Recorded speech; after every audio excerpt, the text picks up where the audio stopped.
Hello students, कैसे हैं आप सब। Welcome to our channel knowledge hub.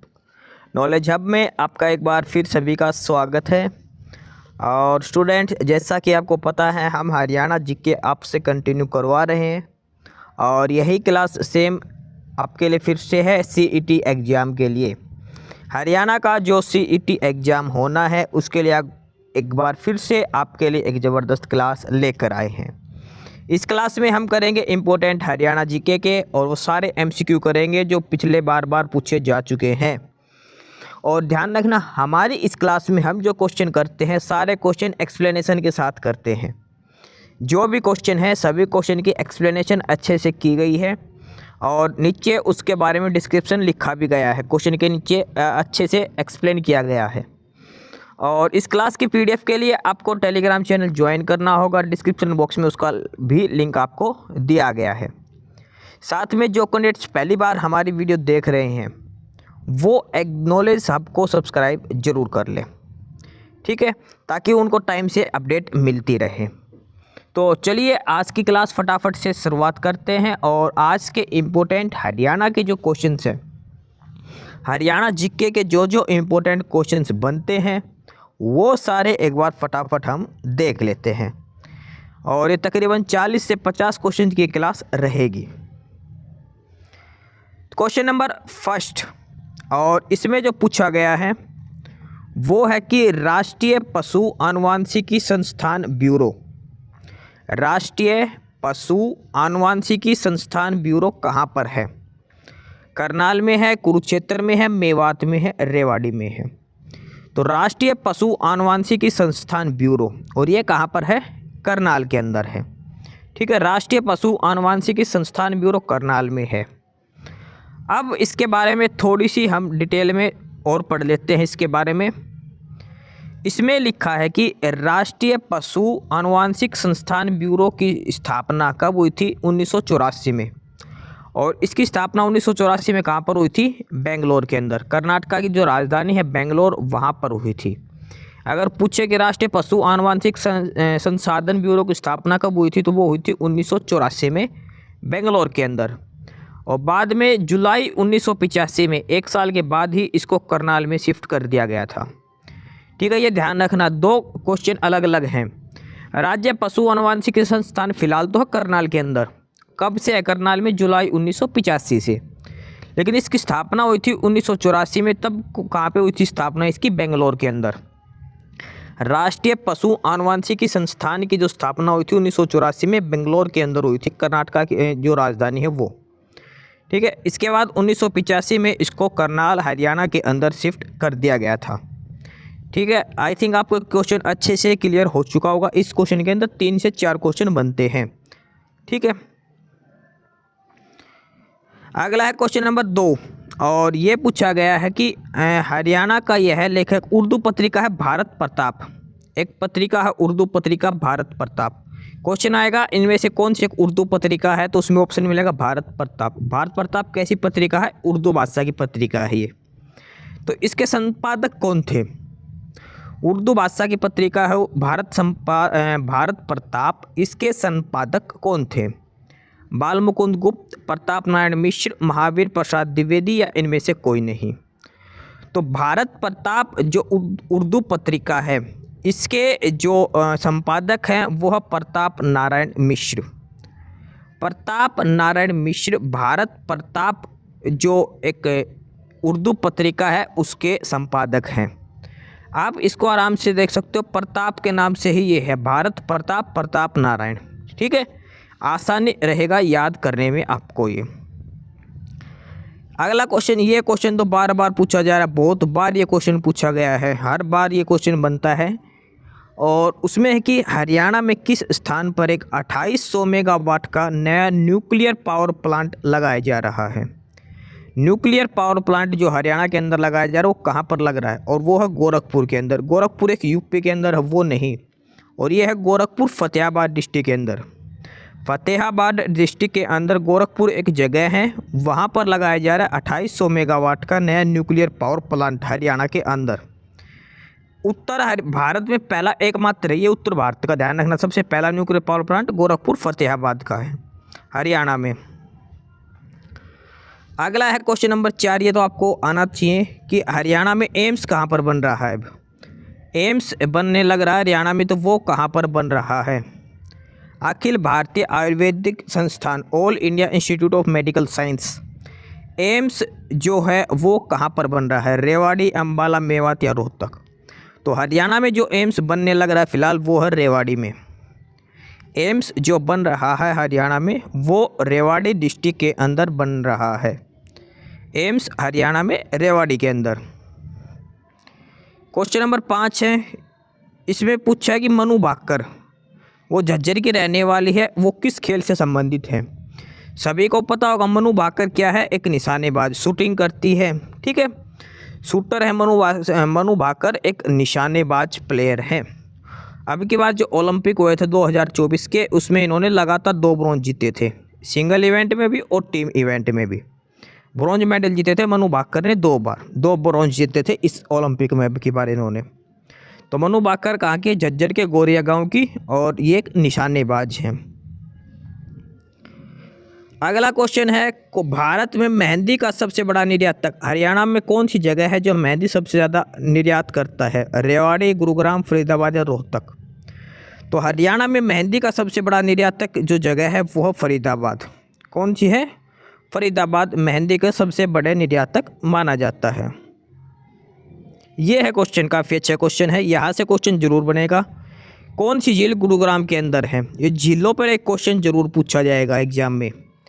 कौन सी एक झील है जो गुरुग्राम डिस्ट्रिक्ट के अंदर है, इनमें से कौन सी झील एक गुरुग्राम के अंदर है, भिंडावास, सूरजकुंड, दमदमा या फिर बड़खल लेक।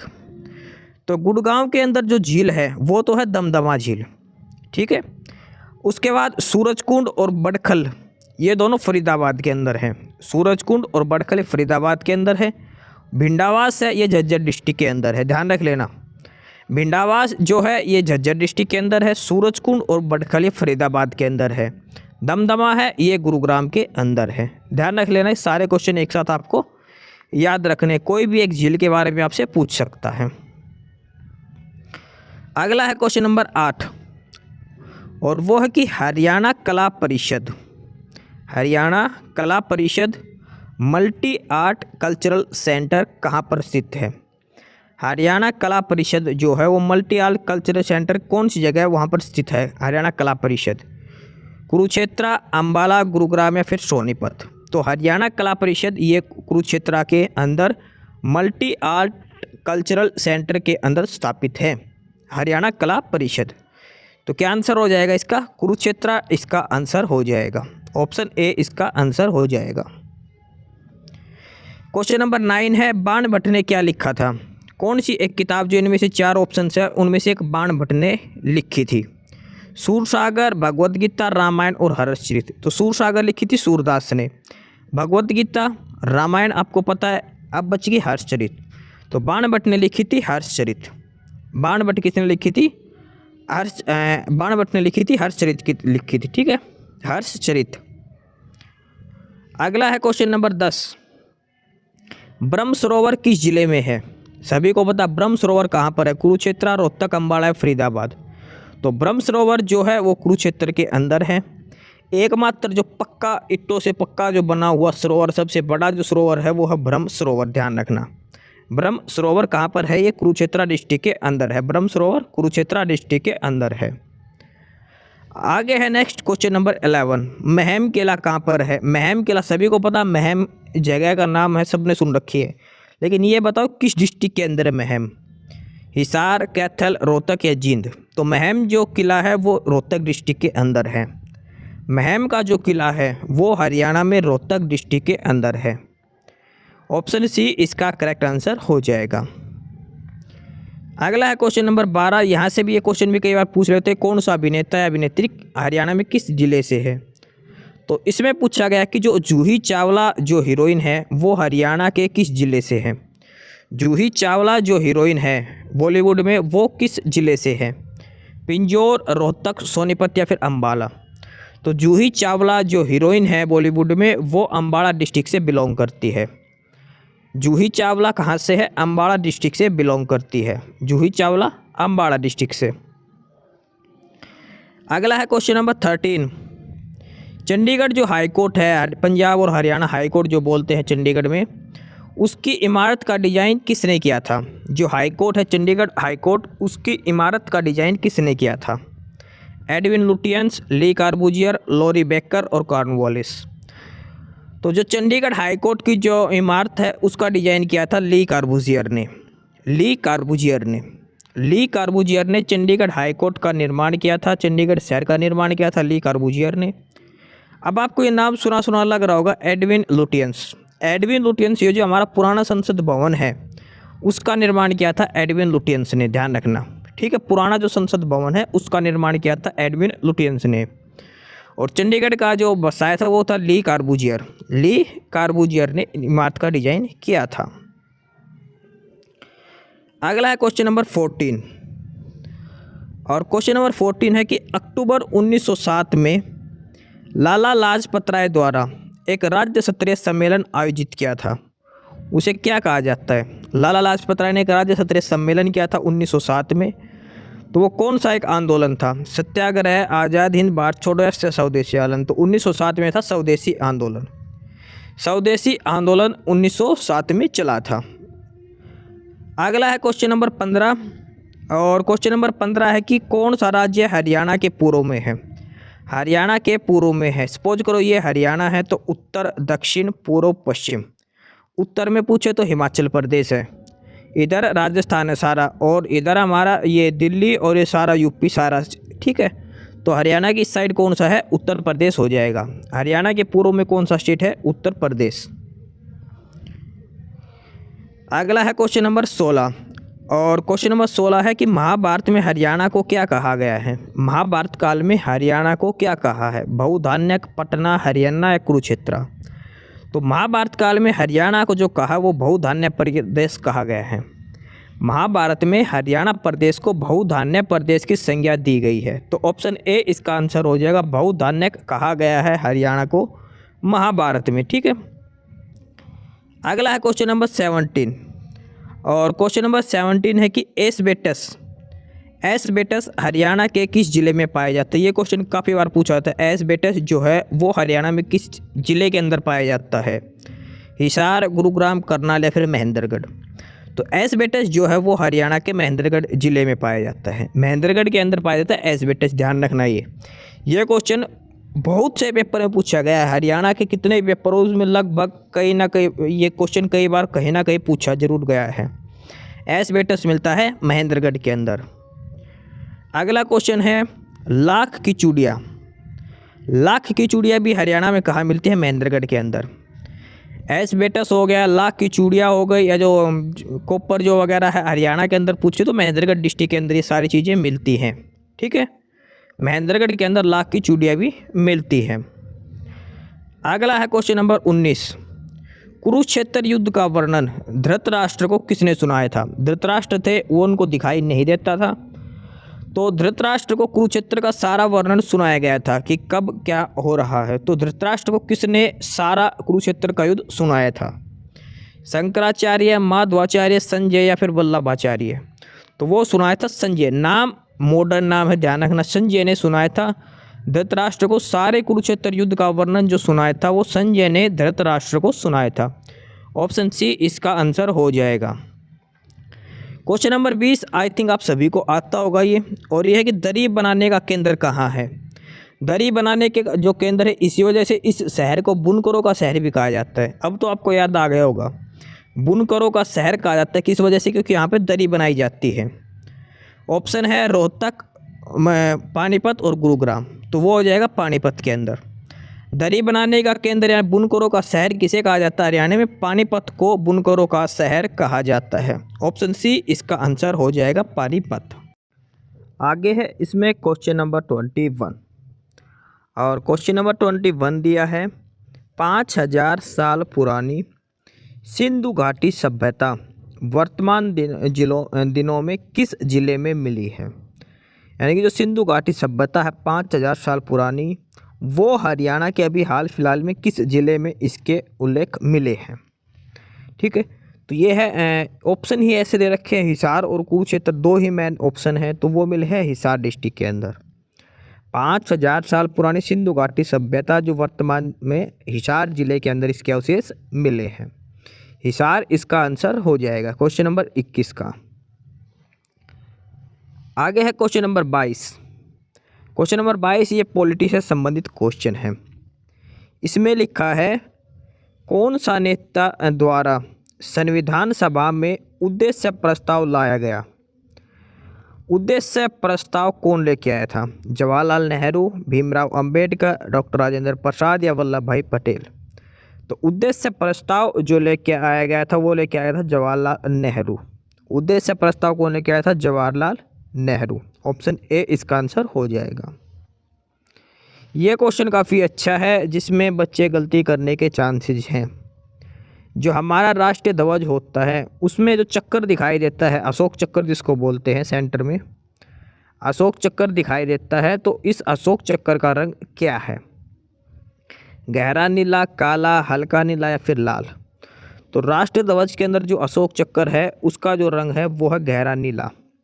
इंग्लिश में बोलते हैं इसको नेवी ब्लू। ध्यान रखना, नेवी ब्लू करके इस कलर को बोला जाता है, गहरा नीला रंग है। अब क्वेश्चन ये है, एक बार यूपीएससी के एग्जाम में ये क्वेश्चन आया था, ये जो राष्ट्रीय जो चक्कर है ये, इसके अंदर ये जो तिल्ली बनी होती है, कितनी तिलियां हैं इसके अंदर?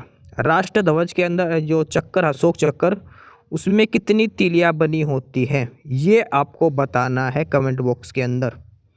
क्योंकि क्वेश्चन कहीं भी पूछा जा सकता है, दिखने में आसान है लेकिन इसमें कंफ्यूज हो जाओगे।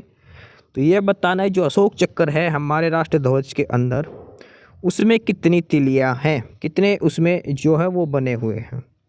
इसका रंग हो गया नेवी ब्लू, गहरा नीला इसका रंग है।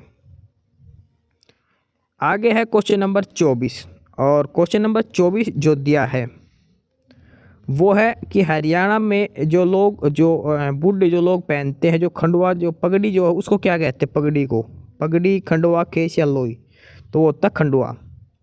जो पगड़ी जो पहनते हैं हरियाणा में, जो बुजुर्ग लोग जो पहनते हैं उसको बोलते हैं खंडवा, बोला जाता है उसको, खंडवा उसको बोला जाता है। क्वेश्चन नंबर 25 है, हरियाणा में अपने हास्य और व्यंग्यपूर्ण कविता के लिए कौन से एक कवि प्रसिद्ध है? अपने हास्य और व्यंग्यपूर्ण कविता करते हैं ये, तो कौन है वो कवि? दयाचंद मायना, सुरेंद्र शर्मा, गजेंद्र वर्मा या फिर सोनू निगम। तो वो है सुरेंद्र शर्मा। और सुरेंद्र शर्मा हरियाणा के महेंद्रगढ़ डिस्ट्रिक्ट से बिलोंग करते हैं। ध्यान रखना, ये क्वेश्चन एक बार पूछा गया था, HCS का एग्जाम था उसमें, कि सुरेंद्र शर्मा जो कवि है हरियाणा के, वो किस डिस्ट्रिक्ट से बिलोंग करते हैं? तो महेंद्रगढ़ डिस्ट्रिक्ट से बिलोंग करते हैं सुरेंद्र शर्मा। ऑप्शन सी इसका आंसर हो जाएगा, सुरेंद्र शर्मा। अगला है क्वेश्चन नंबर 26, नेकचंद सैनी का संबंध किससे है? नेकचंद सैनी, अब आप ये सोचोगे क्या नाम है, कौन है ये, स्पोर्ट्समैन है, क्या है? तो नेकचंद सैनी किससे जुड़े हैं? पहला है रॉक गार्डन, दूसरा चंद्रावल फिल्म के निर्माता, तीसरा है सिप के मोती या फिर लाल पसीना उपन्यास से। तो नेकचंद सैनी जो है वो चंडीगढ़ के अंदर रॉक गार्डन बना हुआ है। रॉक गार्डन है चंडीगढ़ के अंदर सेक्टर 1 में सुखना लेक के पास। रॉक गार्डन के जो निर्माता है वो है नेकचंद सैनी। रॉक गार्डन को नेकचंद गार्डन भी कहा जाता है, ध्यान रखना। ये चंडीगढ़ के अंदर है, ये सुखना लेक के पास में रॉक गार्डन, नेकचंद सैनी। और ये मूर्ति कला का एक गार्डन है, मूर्ति कला इसमें दिखाई गई है अलग अलग, ठीक है। तो ये है रॉक गार्डन के निर्माता नेकचंद सैनी, चंडीगढ़ के अंदर है ये। अगला है क्वेश्चन नंबर 27, और क्वेश्चन नंबर 27 है, हिसार जिले में कौन सी एक झील स्थित है? हिसार डिस्ट्रिक्ट में एक कौन सी झील है? कर्ण झील, ब्लूबर्ड झील, तिलियार झील या फिर टिकलदार झील। तो हिसार डिस्ट्रिक्ट के अंदर जो झील है वो है ब्लू बर्ड झील। हिसार डिस्ट्रिक्ट में है ब्लू बर्ड झील है। कर्ण झील है ये करनाल के अंदर है, तिलियार है ये रोहतक के अंदर है, टिक्करताल है ये मोरनी हिल्स के है, ठीक है। तो हिसार जिले में कौन सी है? ब्लू बर्ड झील हिसार डिस्ट्रिक्ट के अंदर स्थित है। ये क्वेश्चन काफ़ी अच्छा है, क्वेश्चन नंबर 28 का। क्वेश्चन नंबर 28 काफ़ी अच्छा क्वेश्चन है, काफ़ी बढ़िया क्वेश्चन है। इसमें कि विनोबा भावे उनके संदेश को जनता तक पहुंचाने के लिए कौन से हरियाणवी कवि मधुर गाते हैं? यानी कि हरियाणा के एक कवि थे, वो विनोबा भावे के जो संदेश थे उनको जनता तक पहुंचाने के लिए गाते थे उनको, ठीक है, गा गा कर लोगों तक उनका विनोबा भावे के संदेश पहुंचाते थे। तो वो हरियाणा के कौन से कवि थे जो विनोबा भावे के जो संदेश थे उनको गाते थे? पंडित नेक्कीराम, भाई परमानंद, ईश्वरचंद पांडे या फिर उदय भानु हंस। तो जो विनोबा भावे के संदेश को जो गाते थे वो कवि थे भाई परमानंद। भाई परमानंद वो थे कवि, हरियाणा के कवि थे जो विनोबा भावे के संदेश को जनता तक पहुंचाने के लिए उनको मधुर संगीत के रूप में गाते थे। भाई परमानंद हो जाएगा। क्वेश्चन नंबर 29 है, राष्ट्रीय डेयरी अनुसंधान केंद्र NDRI, इसकी स्थापना करनाल में कब की गई? तो राष्ट्रीय डेयरी अनुसंधान की स्थापना करनाल में कब की गई? 1950, 1960, 1955 या 1966? तो राष्ट्रीय डेयरी अनुसंधान की करनाल में तो हुई थी 1955 के अंदर, करनाल के अंदर हुई थी 1955 में, लेकिन इसकी बेंगलोर में स्थापना हुई थी पहले 1923 में। 1923 में इसकी स्थापना हुई थी राष्ट्रीय डेयरी केंद्र अनुसंधान केंद्र की बेंगलोर के अंदर 1923 में, और इसकी जो करनाल में आए थे 1955 के अंदर। अगला है क्वेश्चन नंबर 30, सैंड पाइपर नामक जगह कहाँ पर है? सैंड पाइपर नामक स्थल ये कहाँ पर है? तो सैंड पाइपर रेवाड़ी, मिताथल, खोरकाकोट या बरवाला? तो ये है रेवाड़ी के अंदर। सैंड पाइपर नामक स्थल कहाँ पर है? रेवाड़ी डिस्ट्रिक्ट के अंदर है। आगे है क्वेश्चन नंबर 31, वर्ष 1924 में जमींदारा लीग की स्थापना किसने की थी? जमींदारा लीग की स्थापना किसने की थी 1924? देखो दो क्वेश्चन है, जमींदारा लीग की स्थापना कब हुई? 1924 में। स्थापना की किसने थी? चौधरी देवीलाल, चौधरी बंसीलाल, चौधरी छोटूराम या फिर बाबू दयाल शर्मा? तो जमींदारा लीग की स्थापना करी थी चौधरी छोटूराम ने। चौधरी छोटूराम ने 1924 में जमींदारा लीग की स्थापना की थी। अगला है क्वेश्चन नंबर 32, भगत पूर्णमल का मेला, भगत पूर्णवन का मेला गुरुग्राम डिस्ट्रिक्ट के अंदर किस स्थान पर आयोजित किया जाता है? देखो इसमें अगर डिस्ट्रिक्ट पूछ लेता भगत पूर्णमल का मेला कहाँ पर आयोजित किया तो होता गुरुग्राम के अंदर। अब इसने पूछा गुरुग्राम के अंदर कहाँ पर होता, तो वो होता काशन गाँव के अंदर। कहाँ होता? काशन गाँव के अंदर होता, गुरुग्राम के अंदर भगत पूर्णमल का मेला काशन गाँव के अंदर। क्वेश्चन नंबर 33 है, और वो है कि ख्वाजा खिज्र का मकबरा कहाँ पर है? ख्वाजा खिज्र का मकबरा जिसे इब्राहिम लोदी ने बनवाया था वो कहाँ पर? देखो दो क्वेश्चन है, पहला ख्वाजा खिज्र का मकबरा बनवाया किसने था? इब्राहिम लोदी ने, और ये है कहाँ पर? नारनौल, सोनीपत, पानीपत या फिर हिसार? तो ख्वाजा खिज्र का जो मकबरा है जो इब्राहिम लोदी ने बनवाया था ये सोनीपत डिस्ट्रिक्ट के अंदर है, सोनीपत के अंदर है ख्वाजा खिज्र का मकबरा, सोनीपत डिस्ट्रिक्ट के अंदर। ये क्वेश्चन आई थिंक सभी को आता होगा। किस मेले में लोग अपने पूर्वजों का पिंडदान करते हैं? पिंडदान हरियाणा में एक ही जगह पर किया जाता है और यहाँ से दूर दूर से लोग आते हैं पिंडदान करने के लिए। सूर्य ग्रहण का मेला, बाबा मस्तनाथ का मेला, सूरज कुंड मेला या फिर पेहवा का मेला? तो ये होता है पेहवा का मेला, पेहवा का मेला, ठीक है। मेला पूछा, ध्यान रखना, पेहवा का मेला जो होता है वहाँ पर लोग पिंडदान करने आते हैं पेहवा में। और अगला क्वेश्चन है, उदय भानु हंस की प्रिय विद्या कौन सी थी? यानी कि उदय भानु हंस किस चीज़ से संबंधित थे? उपन्यास लिखते थे, संस्कृत करते थे, काव्य लेखन करते थे, फिर पत्रकारिता? तो उदय भानु हंस ये काव्य लेखन करते थे, उदय भानु हंस काव्य लेखन करते थे, ठीक है, काव्य लेखन ही करते थे, उपन्यास के साथ नहीं जाना। ऑप्शन सी जो काव्य लेखन है वो इसका सही आंसर रहेगा। अगला है क्वेश्चन नंबर 36, पिंजौर स्थित गार्डन का नाम क्या है? पिंजौर में जो गार्डन क्या है? Rajvendra garden, Karna lake, rose garden, Sultanpur? तो वो है यादवेंद्र सिंह उद्यान जो है ये पिंजौर में स्थित है। यादवेंद्र सिंह उद्यान जो है वो पिंजौर के अंदर है। रोज गार्डन ये चंडीगढ़ में सब जगह होता है, तो रोज गार्डन की सुल्तानपुर है ये अलग है गुड़गांव के अंदर। कर्ण झील कहाँ पर है? करनाल के अंदर है। कर्ण झील कहाँ पर है? करनाल के अंदर है। क्वेश्चन नंबर 37 है, भगवान श्री कृष्ण ने गीता का उपदेश किस स्थान पर अर्जुन को सुनाया था? यानी कि भगवान श्री कृष्ण ने अर्जुन को गीता का उपदेश दिया था कुरुक्षेत्र में। लेकिन अगर स्पेसिफिक जगह का नाम पूछ ले, कुरुक्षेत्र के अंदर कौन सी जगह थी? ज्योतिसर, पांडु पिंडारा, कपिस्थल, तो वो था ज्योतिसर के अंदर। कुरुक्षेत्र के अंदर एक जगह है ज्योतिसर, जहाँ पर भगवान श्री कृष्ण ने अर्जुन को गीता का उपदेश दिया था। ज्योतिसर में भगवान श्री कृष्ण ने अर्जुन को गीता का उपदेश दिया था। ये क्वेश्चन एक बार एचएस के एग्जाम में ही पूछा गया था कि कानोड़ का किला किस जिले में है? कानोड़ का जिला किस जिले में है? और इसी कानोड़ के किले के नाम के कारण इस जिले को पहले कानोड़ भी कहा जाता था, ध्यान रखना। नारनौल, महेंद्रगढ़, रोहतक या फिर हांसी। तो कानोड़ का जिला है महेंद्रगढ़, और महेंद्रगढ़ जिले को पहले कानोड़ के नाम से भी जाना जाता था। कानोड़ का जो किला है वो महेंद्रगढ़ में है, इसी वजह से महेंद्रगढ़ को कानोड़ कहा जाता था पहले। बाद में इसका राजा महेंद्र वर्मन के कारण इसका नाम महेंद्रगढ़ पड़ा था, महेंद्रगढ़ का। क्वेश्चन नंबर 39 है, छुडानी धाम का संबंध किस महापुरुष से है? छुडानी धाम का संबंध किस महापुरुष से है? स्वामी नित्यानंद, संत हरिदास, संत रविदास और संत गरीबदास। तो छुडानी धाम का जो संबंध है वो संत गरीबदास से है। आपको ये बताना छुडानी धाम कहाँ पर है, किस डिस्ट्रिक्ट के अंदर है छुडानी धाम? यहाँ पे जो संत है गरीबदास, इसका संबंध है छुडानी धाम से। आज का लास्ट क्वेश्चन है, और क्वेश्चन ये है कि साहिबी नदी जो है वो हरियाणा में कहाँ से प्रवेश करती है? साहिबी नदी हरियाणा में कहाँ से पड़ती है? सिरसा, जींद, रेवाड़ी या फिर सोनीपत? तो साहिबी नदी हरियाणा में प्रवेश करती है रेवाड़ी से, और उसके ऊपर जो बांध बना हुआ है वो है मसानी बांध। साहिबी नदी रेवाड़ी के अंदर प्रवेश करती है, और साहिबी नदी के ऊपर जो बांध बना हुआ मसानी बांध बना हुआ, ध्यान रखना।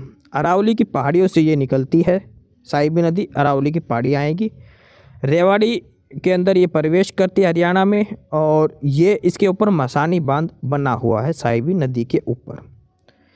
तो ये 40 क्वेश्चन थे आज की इस क्लास में। सारे मोस्ट इम्पोर्टेंट PYQ क्वेश्चंस आपके दे रखे हैं। कोई क्वेश्चन तो ऐसे भी हैं जो HPSC के एग्ज़ाम में जो पूछे गए हैं। तो ये काफ़ी इम्पोर्टेंट क्लास है आपके लिए। पिछले साल के जो क्वेश्चन जो आए हैं वो सारे आपको करवा दिए हैं। CET एग्ज़ाम में क्वेश्चन यहाँ से ही बनेंगे, सारे ये ही क्वेश्चन घुमा फिरा कर आपसे पूछे जाएंगे। ठीक है, सभी क्वेश्चन को अच्छे से डिटेल में आपके साथ एक्सप्लेन कर दिया गया है। और क्लास की PDF जो आपको चाहिए, अगर इस क्लास की अगर आपको PDF चाहिए तो ये टेलीग्राम चैनल ज्वाइन कर ले, नॉलेज हब के नाम से। डिस्क्रिप्शन बॉक्स में उसका लिंक दिया गया है। बाकी हम डेली 1 से 2 क्लास डालते हैं जो स्पेशल CET एग्ज़ाम के हिसाब से रहती है। तो जो भी कैंडिडेट CET एग्ज़ाम की तैयारी कर रहा है वो ये क्लास ज़रूर देखे, और YouTube चैनल को ज़रूर सब्सक्राइब करके हमारे साथ जुड़ जाए, ताकि आपको क्लास मिलती रहे टाइम टू टाइम। तो यही था आज की इस क्लास में, ये सारे क्वेश्चन थे आज की क्लास के। एस्पिरेंट्स, यही था आज की इस वीडियो में आपके लिए। ठीक है, और बाकी अगर कुछ नहीं समझ में आया या कुछ पूछना हो या फिर किसी स्पेसिफिक टॉपिक पे पूछना हो, वीडियो बनवानी हो, तो आप कमेंट बॉक्स में कमेंट कर सकते हैं। ठीक है, बाकी आप हमारा चैनल नॉलेज हब को सब्सक्राइब ज़रूर करें, अपने फ्रेंड्स को रिकमेंड करें, और वीडियो को लाइक करें, शेयर करिए, जुड़े रहिए हमारे साथ। मिलते रहेंगे आपके साथ रोज़ रोज़ नए कंटेंट के साथ, नई अपडेट्स के साथ। ठीक है, और चैनल को शेयर ज़रूर करें अपने फ्रेंड्स के साथ। एक बार फिर से जो एस्पिरेंट्स, जो कैंडिडेट्स नए हैं, वो चैनल को सब्सक्राइब ज़रूर करें, अपने चैनल नॉलेज हब। ठीक है, मिलते हैं नए अपडेट्स के साथ, तब तक के लिए बाय।